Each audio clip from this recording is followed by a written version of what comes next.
Doctor BR Ambedkar సార్వత్రిక విశ్వవిద్యాలయ విద్యార్థులకు స్వాగతం.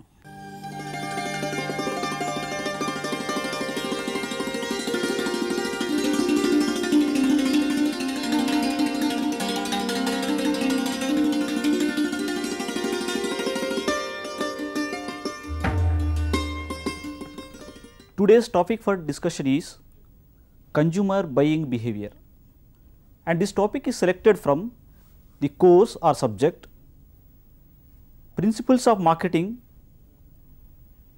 for the third year BCom students of Dr. BR Ambedkar Open University. As we know, today's topic for the discussion is consumer buying behavior. Then what is consumer buying behavior? Basically, a manufacturer or a producer will do manufacturing the goods and services and also selling them into market. And before doing these two things, a marketer has to do what basically needs a consumer or a customer, because unless the pulse of the consumers we know, a manufacturer cannot produce the goods whatever he likes. In this context, a manufacturer need to know that the study of consumer behavior in the prior basis. We have two subject experts along with me. They are Professor N.R.K. Reddy. Hello. Dean, Jajmani Institute of Management, Hyderabad. Next to him is T.V. Ramaraju, Department of Business Management, Pragati Mahavidyalaya, Hyderabad. Let me ask Professor N.R.K. Reddy to explain who is a consumer. Professor N.R.K. Reddy. Yes, we need to understand first who is a consumer. A consumer is one who involves in the process of decision making, in acquiring information, in evaluating information, and also disposition of goods and services. When you look at the consumer as a concept, a person who involves in the consumption of a product or service can be defined as a consumer. But here a person merely consuming is not the a definition, but here there are certain other activities are also involved before consumption comes into effect. That is basically, it is a decision making process. It is a physical process through which the consumer is making a decision and he is evaluating the information that is available to him through marketing intelligence. He covers a lot of sources and then gathers a lot of information. On the basis of this information, he makes a decision. Then after acquiring this, he need to choose, or after generating a lot of alternatives, you need to choose the best product. So after this, then he decides to consume a product. Therefore, the consumer is one who indulges in the activity of not only acquiring the information, not only making the decision, but also consumes. That is how the consumer is defined. So consumer, the definition is relatively, it has got a greater scope rather than simply consuming person who consumes the product. But in the earlier days, we used to consider only the consumers who are involving in the process of decision making, evaluating and all that. In case of economic goods, economic goods are those goods which are used in which are purchased by paying some money and all that. But now we are also incorporating certain free goods. For example, voluntary organizations also render some kind of free service. These free services also are included as a part of the consumer definition now. Therefore, not only economic goods that the people are consuming, even non-economic goods or free services are also included. Therefore, consumer is one who consumes economic goods and also the non-economic goods. Thank you, Professor Reddy. Let me ask Ramaraju garu. So how does a consumer different from a customer? Both are same or they are different? Please. Professor Pawar, there is a difference between the two terms customer and consumer. In fact, most of the times the two terms are used interchangeably, but we will try to understand the difference.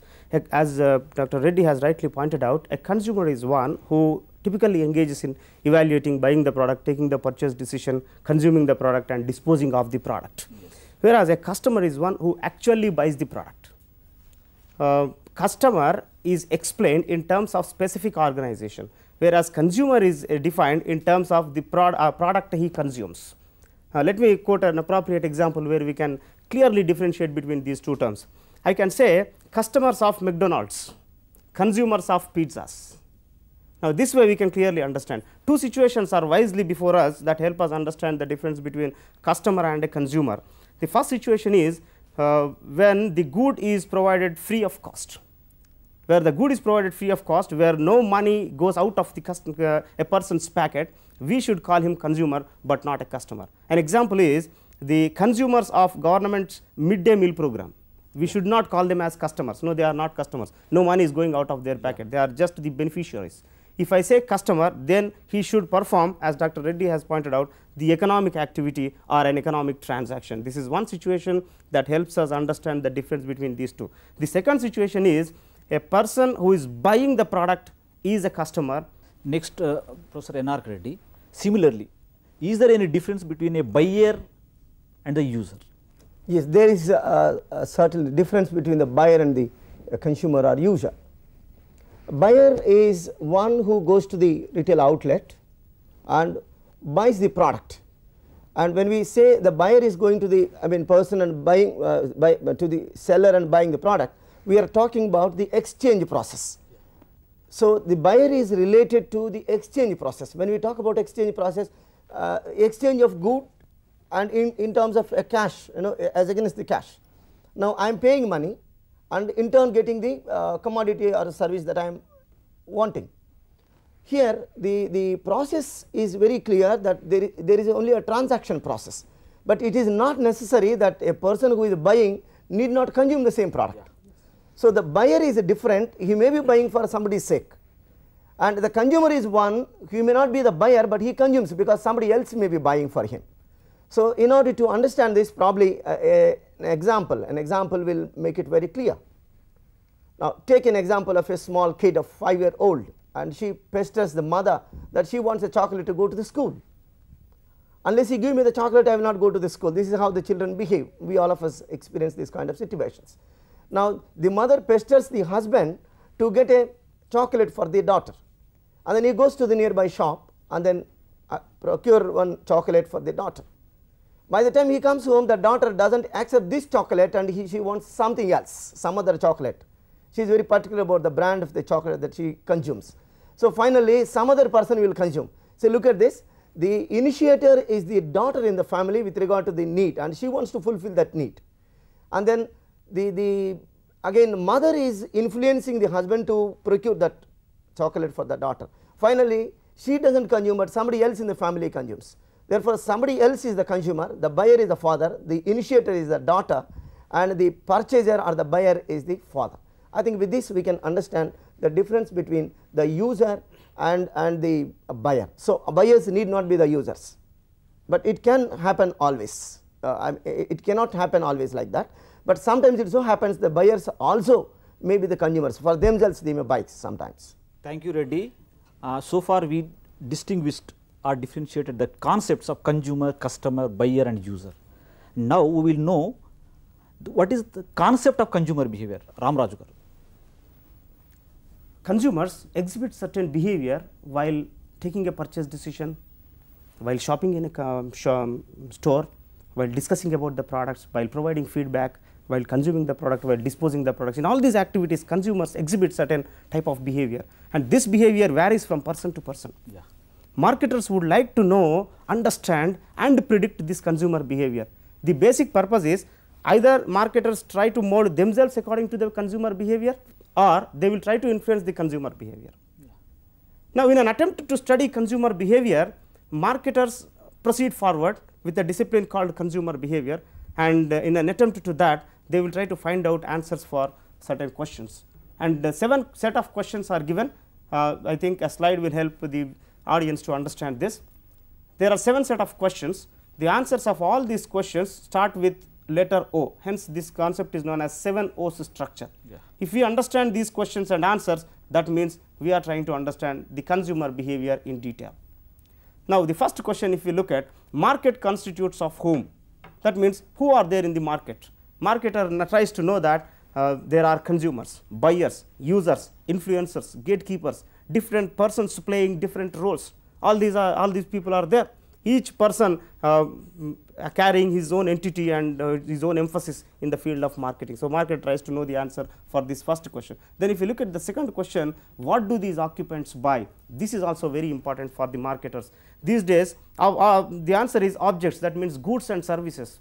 Due to increased utility of internet and computers, more of computers are being purchased. Westernization is motivating people to buy more fast food, more western food and more different types of dress material. So, a paradigm change has come in the objects that are consumed by the customers and purchased by the customers. So, that is tried to know in the second question. If you look at the third question in 7O structure, that is why do people buy goods, the objectives, that is the motives behind buying.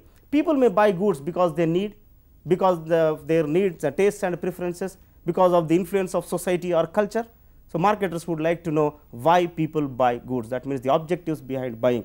Then the next question is who will participate in buying, organizations, that means families and business customers, they participate in buying. Marketers very clearly come about with different packages for customers, different packages for families as such, family packs they will introduce.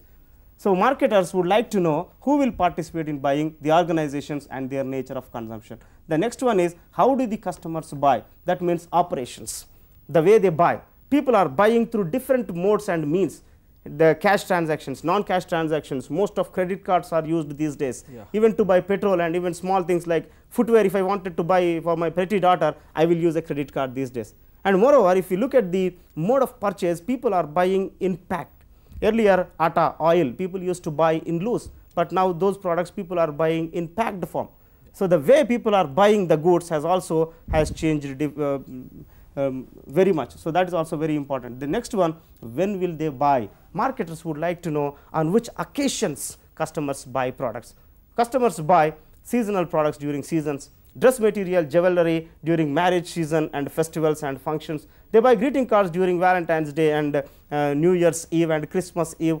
And also we find people buying entertainment and fast food in the weekends. All this is very, very important for the marketers. And finally, where do they buy?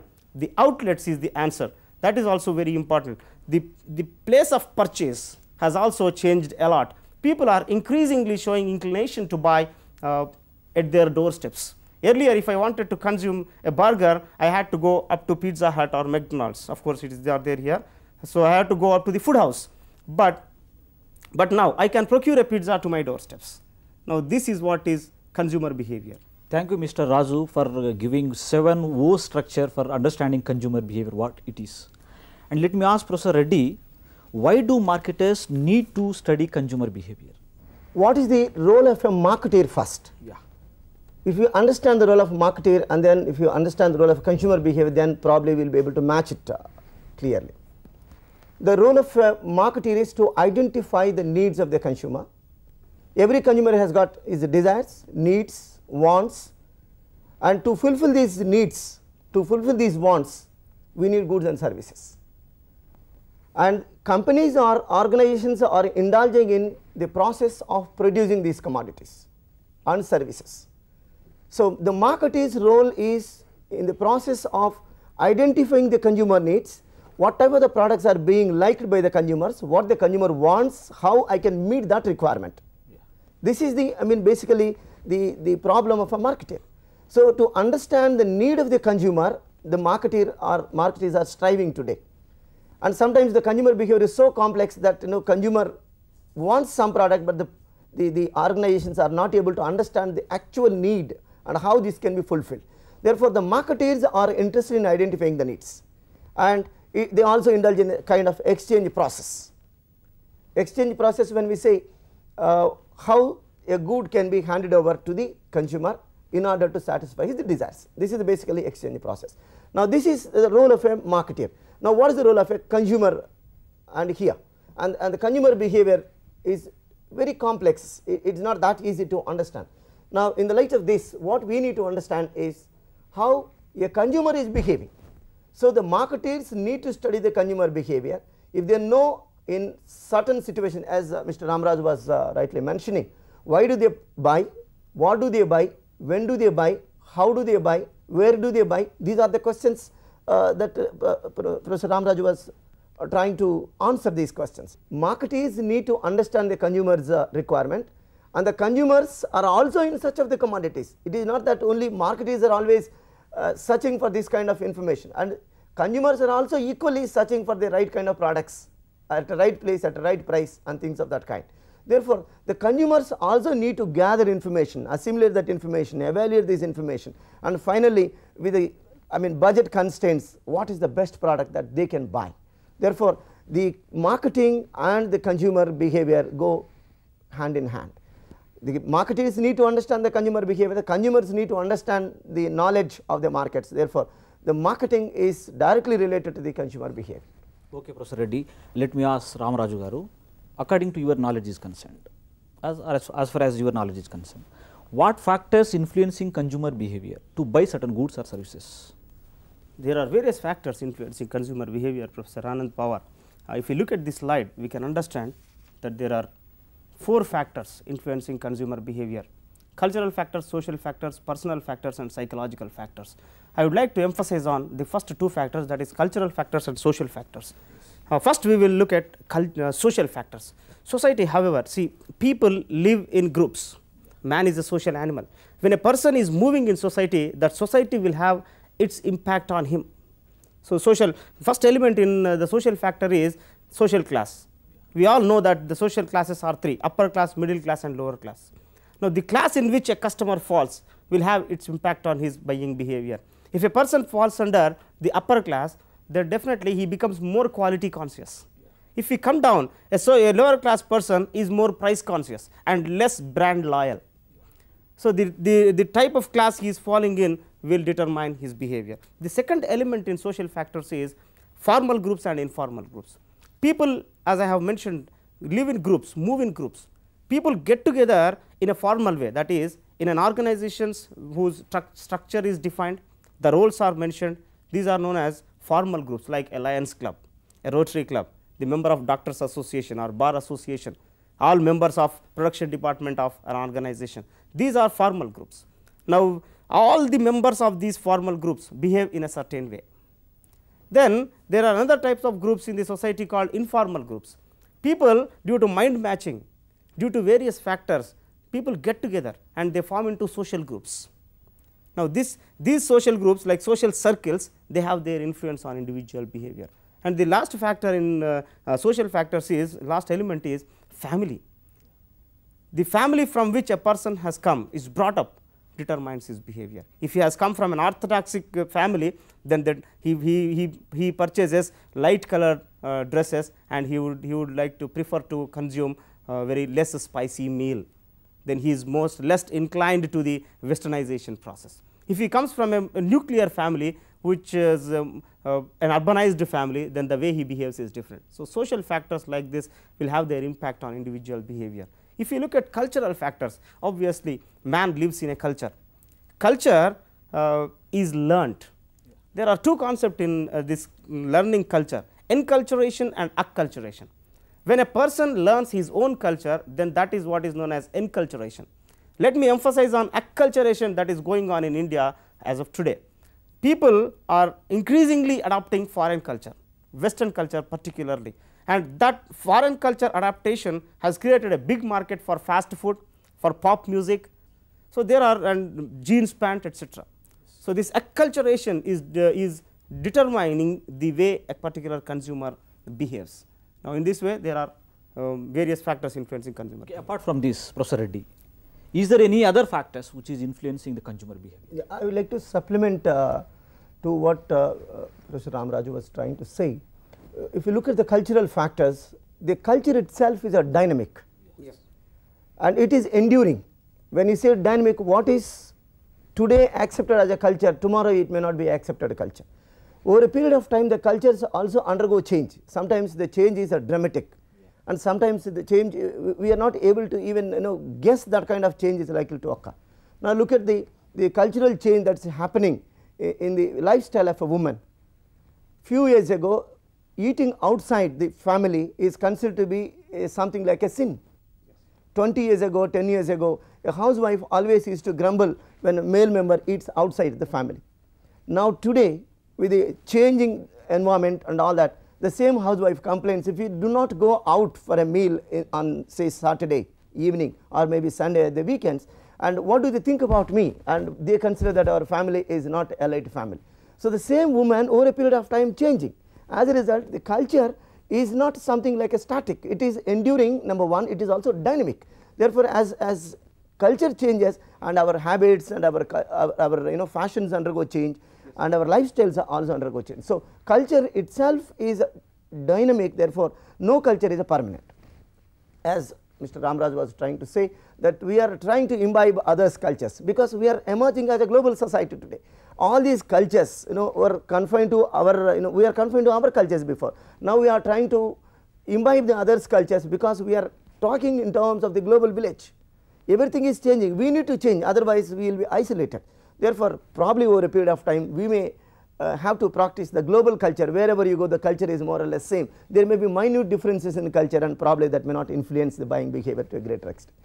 Apart from these cultural factors and social factors, one more point I would like to add as far as the social factor is concerned. The marriage is the oldest institution. When you look at the relationship that we talk about, husband and wife, it was given in the family hierarchy.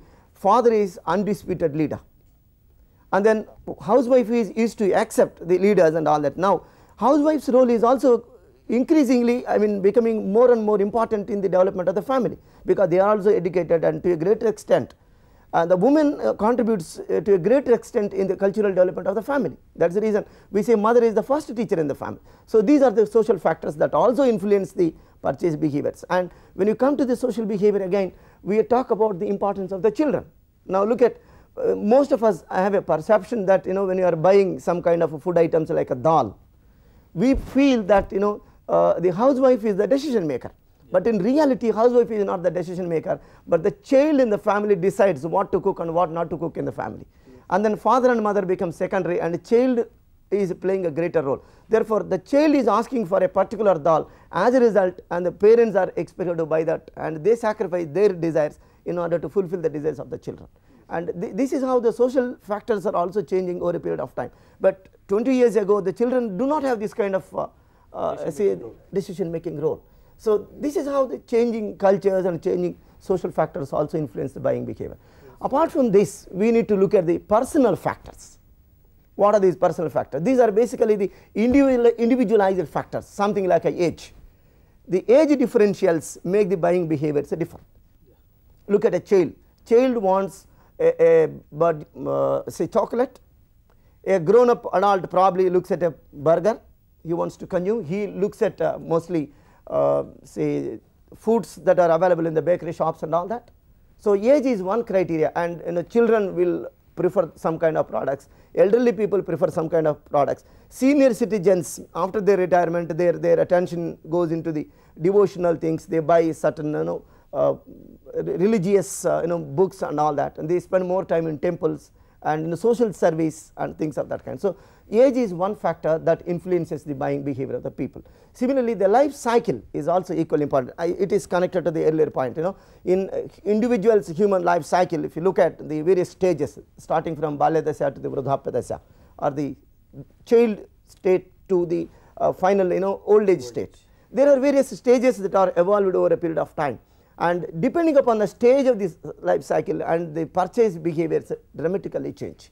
So this is one important aspect. Then the occupation which you belong to also will influence. For example, white collar job people, they prefer soft kind of products, maybe the dress materials that they buy.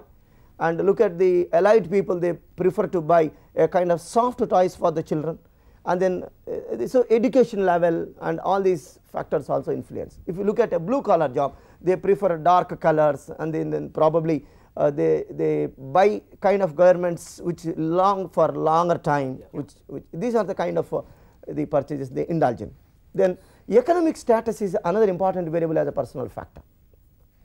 So, which economic group that he belongs to, middle income group, higher income group, low middle income, higher middle income, and this is how we can categorize the people on the basis of the income status of the individual. That is one important aspect that we need to consider while examining the buying behavior. Next one is the lifestyle.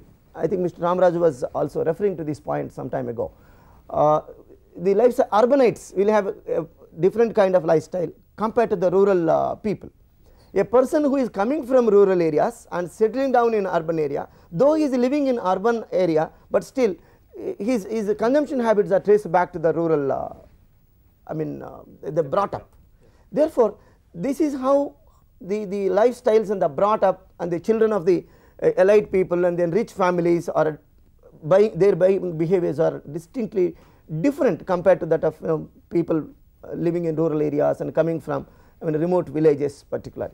So, their life cycle is also important. Then apart from this, the individual personality of the individual itself. The personality means what do you like and what you do not like, and this comes probably from it is a hereditary factor, the gene factor. So, sometimes I come from a very remote village, naturally my brought up is different and soft spoken and things of that kind. As a result, people they prefer a kind of products which are soft. So, personal factors also influence to a great extent their buying behaviors. Then comes your self concept and also the psychological factors. When you look at psychological factors, the motivation, what motivates you, and I think we need to look at a simple slide. Look at these psychological factors that influence the buying behavior. Motivation is one, perception is one. So, motivation is basically what factors motivate the individual to buy a particular product, and in this context we would like to bring in the Maslow's hierarchy of needs. Perception, how do you perceive a kind of information or a commodity? When you look at a product, you feel something, but some other person look at a product and then he feels something else. Yeah. Therefore, the perception also motivates the consumer. This is a psychological factor. Then comes learning our own experiences in the past, and this is what my experience is. Therefore, that experience you keep it as a backdrop, and then psychologically you feel when you are buying a product that experience will motivate you. Then comes your kind of beliefs, the kind of belief, for example, women, and then what is your belief and what is your culture, what is your brought up about women and your perception about women. So, my belief is educated women will be able to bring up the child better than the uneducated. This is my belief.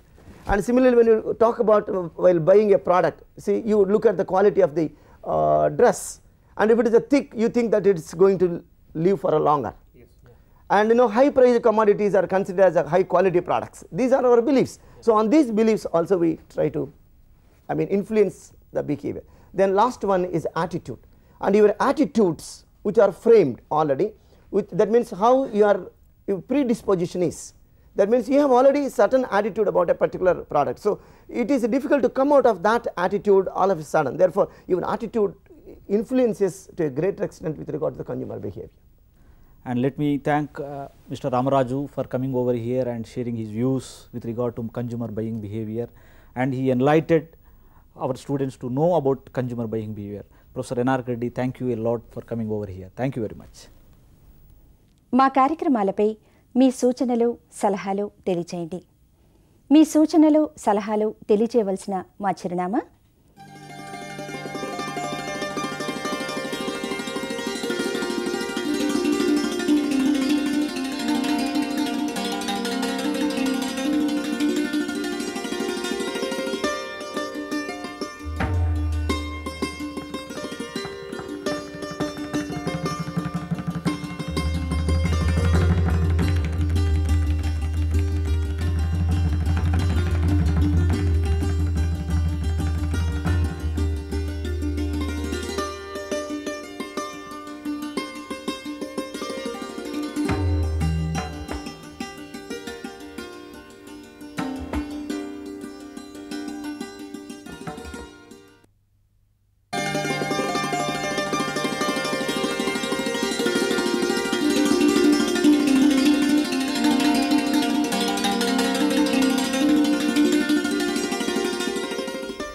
Good morning. The topic of our discussion today is Jajmani system. The Hindu Jajmani system remains a fascinating subject for students of anthropology and sociology because of complex interchange of goods and services between various castes in rural India. The term Jajmani system was first coined by William Weiser, an anthropologist who studied a village in west of Uttar Pradesh. Today we have with us Professor Ganesh, who is working in the Department of Sociology, Osmania University, to tell us more about this system, its characteristics, its functions, and how it is changing in its form. Professor Ganesh, will you please tell us what is meant by Jajmani system? In Indian society, caste play a prominent role, and each caste perform certain specific occupations, and these caste occupations and caste system as it is plays a prominent role in Indian social system and also village economic system. And Jajmani system is one of the typical system which exists in Indian society. The Jajmani system is basically a system of the occupational obligations in the village economy. Jajmani system is a system governed by relationships based on reciprocity in intercaste relations in village. As I said earlier, each caste performs certain specific occupation and each occupation depends upon the other occupation. So, Jajmani system is nothing but it is interdependence of caste occupations in village India. So, the term Jajmani system or the Jajmani is derived from the Vedic term Yajman. Yajman is a patron or a landowner who provides or who receives the services from the various caste groups in the village.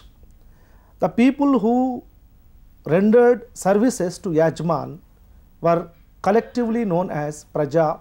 They are also known as commons, and the people who receive the services from the commons, they are known as the Jajmans. So, the Yajman and the common both are interdependent on each other. So, like this, the Jajmani system provides economic security to the various caste groups in the villages. Basically, it is a system of exchange of services and goods, and entire village economy depends upon the exchange of the services and goods in the Indian villages. So, basically this is a Jajmani system.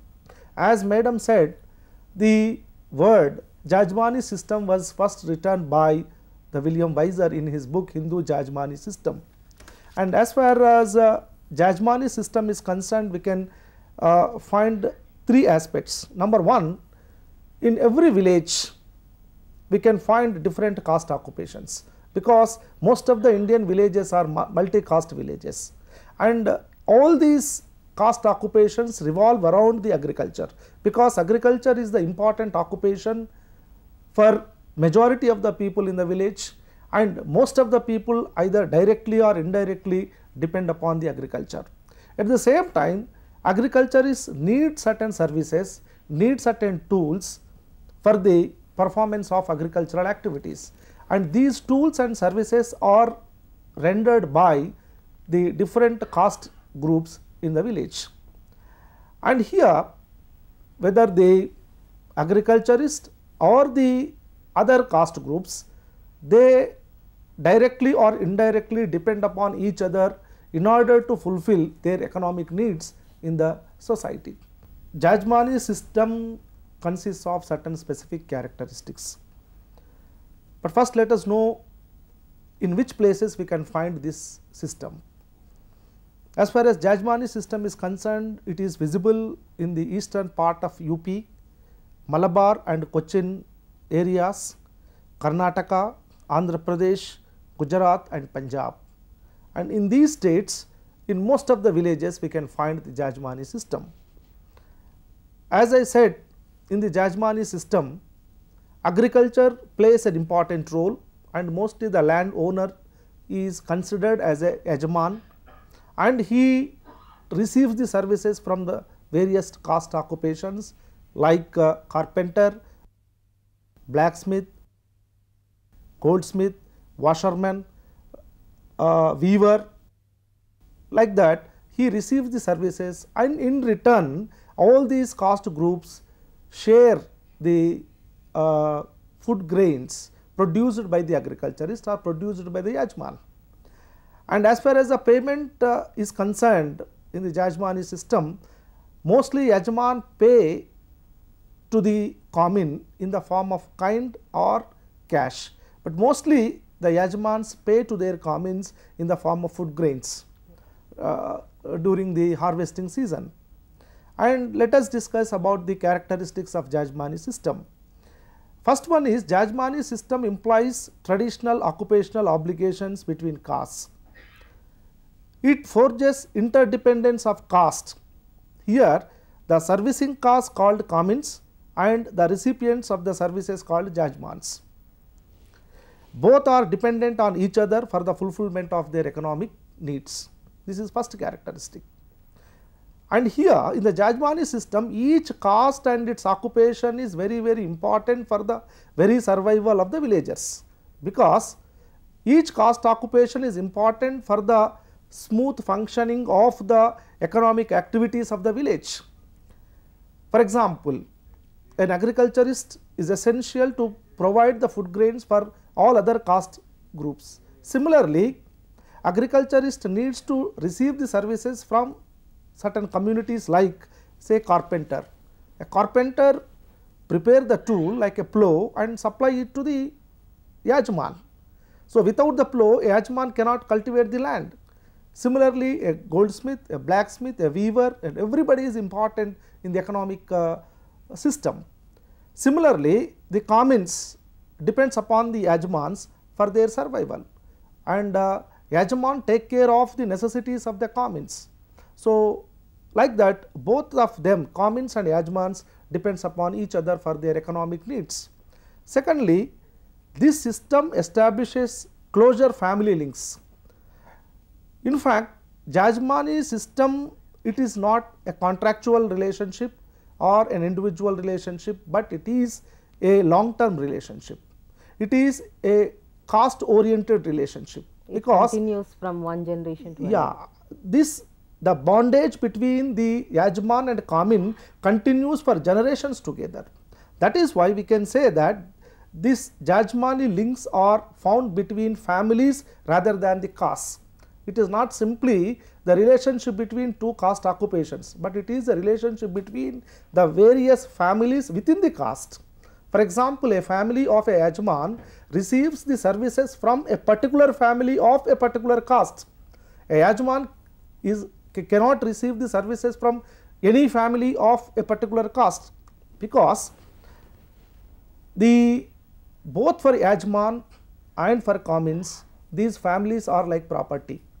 For example, a family of a commune, if they divide the property, similarly they also divide the families of their Yajman, and the father allocate who will serve the which family. Like that, generations together they render their services, and accordingly they depend upon the Yajman for their economic needs. And as I said now, the Jajmani relationship is endurable, because these links are inherited on both the sides. From Yajman side also they inherit that Jajmani links, and from commune side also they inherit the link of the Jajmani link. So, this Jajmani links continue for generations together. And next one is, the Jajmani relationships are exclusive.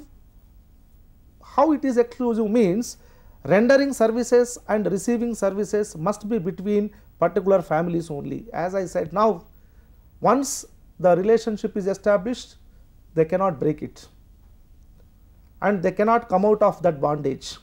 That continues forever.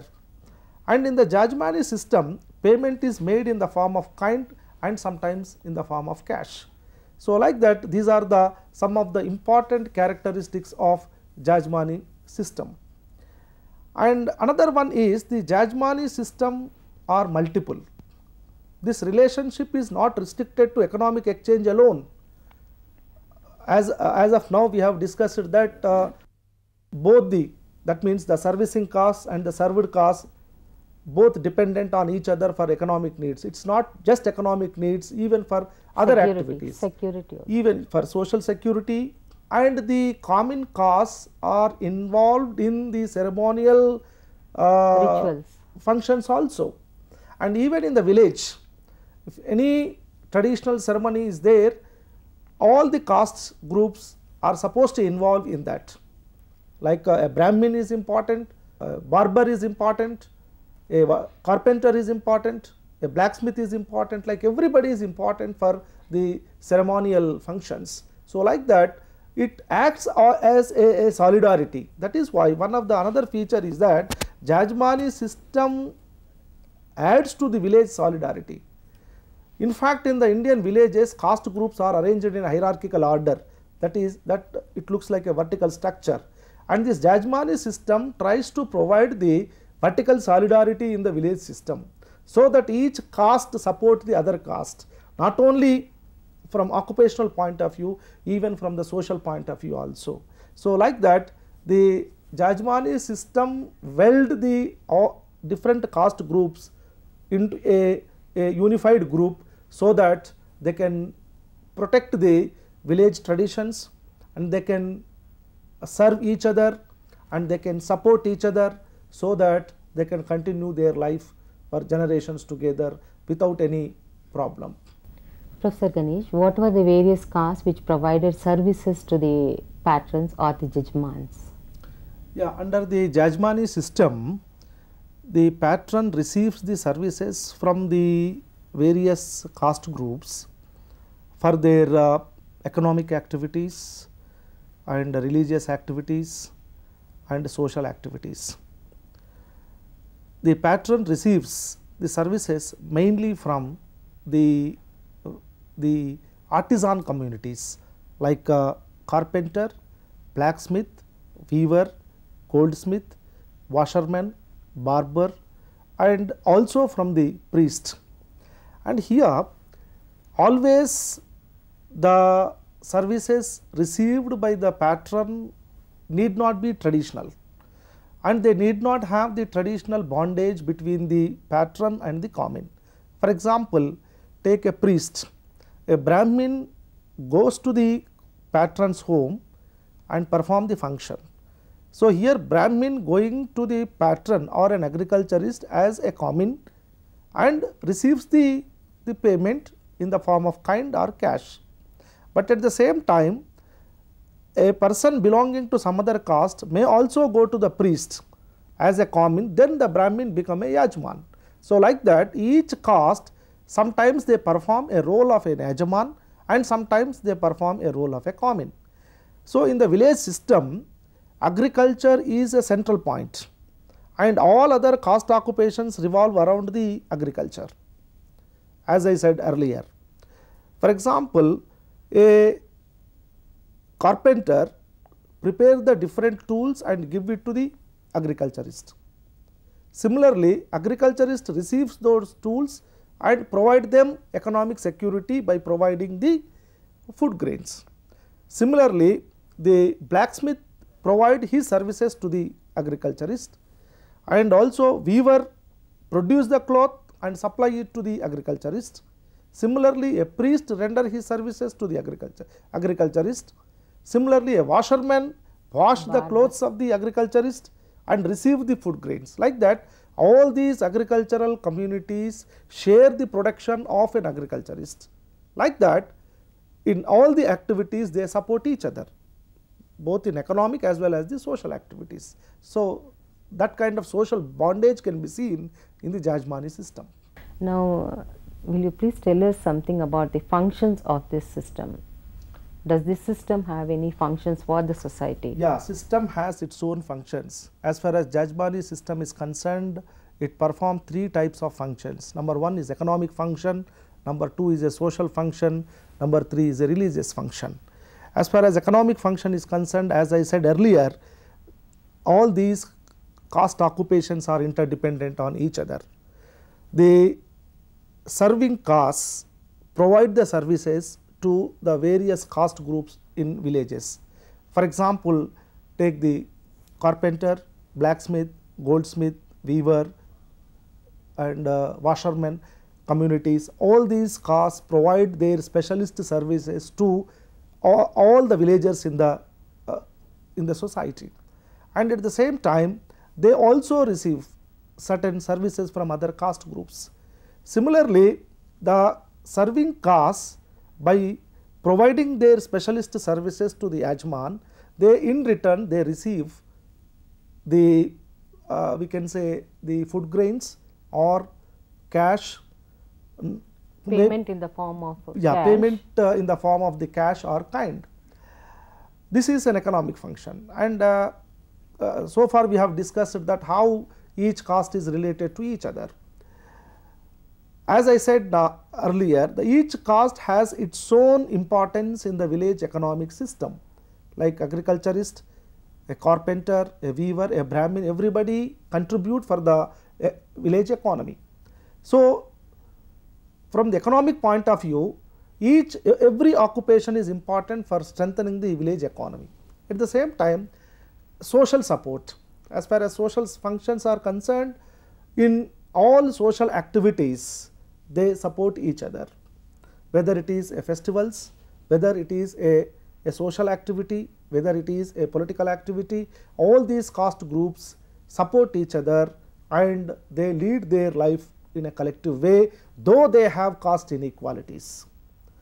And from the religious point of view, there may be caste inequalities in the village society, but as far as the religious functions are concerned, all of them collectively perform the religious functions, collectively involved in the religious activities. So, like that, the Jajmani system perform economic functions, social functions and also religious functions. Is this system still continuing in rural India or has it changed? And what are the factors which have brought about changes in the system? Jajmani system is still continuing in Indian society with certain modifications. As it is, Jajmani system is not that strong when compared to the past. Many changes have taken place in the Jajmani system due to various reasons, and especially certain factors are contributing for the changes in the Jajmani system. Among them, the first one is the increase of population in the villages, because land is the only source of income for the majority of the people in the villages, because most of the caste groups are serving castes. Simply they can render their services, but ultimately the production has to come from the land. So, the land owning communities have to provide economic security for all other caste groups, but due to increase of population in all caste groups, land is unable to provide the employment opportunities for all the villagers. So, that is why what is happening, people are forced to move away from the villages. That is why the migration is taking place in a tremendous way in the villages. So, people are moving away from villages to the urban areas in search of non-agricultural employment. That is one aspect. So, since land is inelastic, since land cannot provide employment, so people are forced to go away from the village. So, that is why the importance to the caste occupation has come down. And secondly, due to industrialization, urbanization and modernization, most of the caste occupations have been modernized because of the influence of modernization, influence of urbanization. And as I said, either people are moving from villages to the urban areas in search of non-agricultural employment, or they are commercializing their occupations. So, because of that, because of the commercialization of caste occupations, the past traditional relations are not continuing between the Yajman and the Kamins. And most of the people they want to get immediate payment from the Yajmans. So, of course, because of that system the traditional bondage has become very weak nowadays. And another thing is that even for the agriculturists, now they do not want to pay in the form of kind, especially in the form of food grains, because the market value for agricultural products has increased, and most of the agriculturists they want to sell away their agricultural products in the market, so that they will get a lot of money. So, instead of paying in the form of food grains to the commons, they want to pay in the form of cash itself. And even the traditions have also undergone many change, and whenever they perform certain traditional functions, they are taking the services of somebody available in the village, because the earlier traditional bondage is not that strong, and the people have also become very flexible.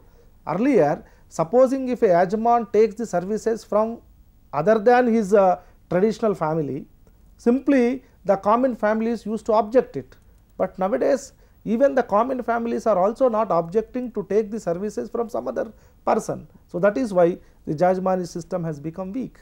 And another thing is that due to land reforms in India, the Jamindari system has been abolished. So, because of this complete abolition of the Jamindari system, there is no patronage for the certain caste occupations, and earlier certain caste occupations survived because of the patronage of the Yajmans. So, since that Jamindari system has gone and these castes have lost its patronage, so that they were forced to either come out of that caste occupation or to migrate from the village to the urban areas. And another thing is that now the social and political consciousness has also increased in the villages. Now, the individualism has increased, and the people belonging to different caste occupations are also not showing interest in their own caste occupations. For example, take pottery or carpenter, blacksmith, weaver, and toddy tappers, barber, and most of the youth they are not showing much interest in their caste occupation. And moreover, since they are educated people, they cannot derive their livelihood from that caste occupation. So, simply they want to shift from their caste occupation to non-caste occupations. And another thing is that certain caste occupations have been commercialized. For example, take a tailor, stitching the cloth. Now, nowadays many people belonging to other castes have entered into this profession, and they made it commercialized, so that they are earning lot of money.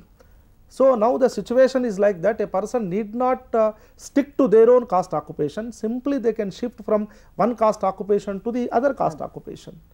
And another thing is that for certain caste occupations there is no demand for the products produced by them. The best example is the pottery. Now, there is no demand for the pottery occupation, because in rural as well as the urban societies people have shifted from the what we can say artifacts made of mud to the plastics or steel like that. So, since there is no much demand for their products, simply they have to come out of that occupation. So, like that, and moreover many changes have taken place in the land and the farmer relationship, because land has become now precious, and whatever they are producing, either they want to sell it in the market or they want to get quick money. Yeah, to get quick money. So, because of these changes, the caste occupations are losing its importance, and because of that the bondage between the Yajman and common is also losing its importance. What are the changes that have taken place in the Jajmani system? The major change is that number one is the traditional bondage has become weak. Number two, the economic importance of the caste occupation has undergone change. As I said, now the caste occupation which have demand in the market are only surviving, and the occupations which do not have any demand in the market are slowly withering away. And thirdly, the the because of the social and political consciousness, people would like to become more and more flexible as far as the caste relations are concerned. They do not want to stick to their caste occupation. Just now I said many youth in many caste groups are shifting from their own caste occupation to the non-caste occupations. And the modernization, even many changes are taking place in the food habits of the people, lifestyle of the people, dressing styles of the people. Because of this, simply they are shifting from the traditional life to the modern life. So, these are the important changes that are taking place in the Jajmani system, but ultimately we can say that Jajmani system is not that strong when compared to the past, though it is there in some form, but it is there in the form of the commercial form. Though people are receiving the services from various caste groups, immediately they are paying money for that. So, earlier kind of payment is not there. Earlier the payment used to be either in the form of kind or cash, that too at the time of harvesting season, but now it is not like that. Once they take the services from a caste group, immediately they are paying back. So, like that these relations have been modernized. Today we have learnt what is meant by Jajmani system. We have seen that this concept has been framed by William Weiser, an anthropologist, while he was studying a village in Uttar Pradesh. In our discussion, we have seen that this system has some important characteristics, that is, it is durable, it is exclusive, and it is multiple. And we have also seen that this system has undergone some changes due to technological factors, modernization, westernization, and education of various castes. మా కార్యక్రమాలపై మీ సూచనలు సలహాలు తెలియచేయండి. మీ సూచనలు సలహాలు తెలియచేయవలసిన మా చిరునామా: director, audio visual production and research centre, doctor BR Ambedkar open university, professor G. Rama Reddy Marg, road number 46, Jubilee hills, Hyderabad 500003.